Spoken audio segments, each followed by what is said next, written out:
Thank you. My name is Lorelei Jones. I'm a planning consultant with Macaulay, Shiomi, Howson, and I just wanted to give you a little bit of a policy context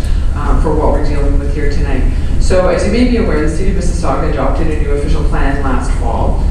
It's the policy framework that guides land use planning for the city. Unfortunately, the plan has been appealed and therefore it's not in effect yet. So from a strictly legal point of view, we're relying on the old official plan as our policy framework.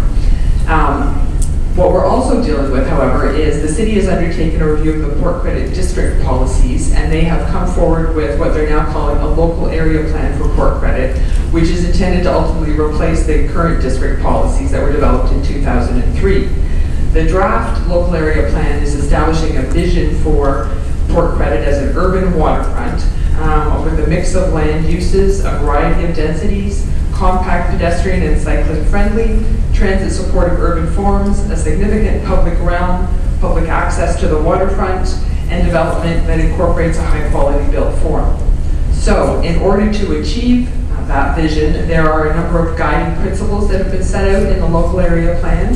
and they include protecting and enhancing the urban village character, supporting Port Credit as a distinct waterfront community with public access to the shore, enhancing the public realm by promoting pedestrian, cycling, and transit environments, supporting the preservation, restoration, and enhancement of the environment, balancing growth with the existing character, and promoting a healthy and complete community. So what we have shown on the plan that's on the screen right now is an excerpt from the draft Port Credit Local Area Plan, and the subject site is outlined in a dashed black line. It might not show up all that well, but what it shows is that the property under the proposed local area plan is part of what's called the community node. And within the community node, it's also part of a precinct called the Harbor Mixed Use Area. So the dashed red line shows the community node, and within that you can see that 1 Port Street is got this pink colored designation, which is a mixed use designation, and the breakwater itself has got a green belt designation. So in addition to the general policies within the local area plan, right now there are site-specific policies that apply to 1 Port Street, and there's a proposal to carry forward additional site-specific policies under the local area plan. And so these special site 8 policies indicate that a review is going to be undertaken, a more detailed review of the site itself, and a comprehensive master plan is going to be prepared, and that master plan will address the land use, the built form, and the transportation. And in addition, the policies state that there are a number of things that have to be addressed as part of this master plan, which include looking at the contamination on the site, having regard for other city policies and plans, which include the Lakeview and Port Credit District Policies Review and Public Engagement Process, and the Waterfront Park Strategy. It will include provision for significant public parklands along and access to the waterfront, including the extension of the waterfront trail. There will be preservation and enhancement of the views through to Lake Ontario. We will examine unique opportunities to take advantage of the site's location and reflect the historic marine heritage of the area, including preserving the marina function and the Ridgetown breakwater.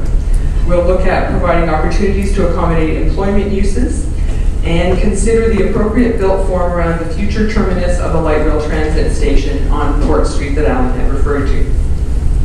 The policies also indicate that there's an intent to recognize permission for the marina boat repair service and storage uses that currently exist on the site, and that as part of the master plan, consultation will occur with landowners, local community, and other stakeholders. So the intent of the process, the master plan process, is that they will cover all of these components, and obviously, as you can tell from the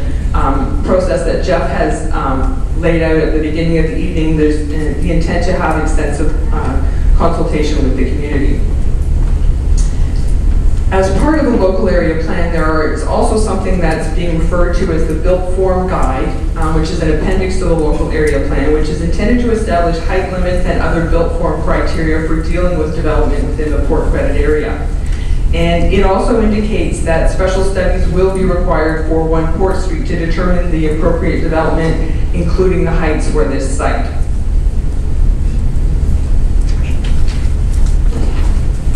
So just one other little bit of information that I wanted to give you with respect to the site, and that is the existing zoning that applies to it right now. It's currently zoned C4-18, which means it's got a commercial zone on it which permits a variety of land uses including retail, restaurants, personal service, commercial schools, financial institutions, offices, overnight accommodation, recreational establishments, entertainment establishments, private clubs, apartment buildings, and dwellings above commercial first floor commercial uses.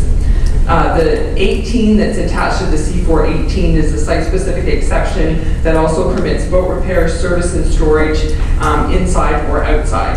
The zoning right now establishes a minimum height of 2 stories and a maximum height of 3 stories, and as I indicated, as part of the master plan going forward, we'll certainly be looking at what are the appropriate heights for this site.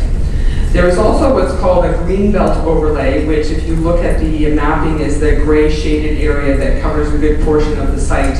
And that means that it's a restrictive overlay that requires environmental technical studies be prepared and approved by the city and the Conservation Authority prior to any development occurring on the site. So that's just a very brief summary of the land use plan framework that we're dealing with, and I'll now turn it over to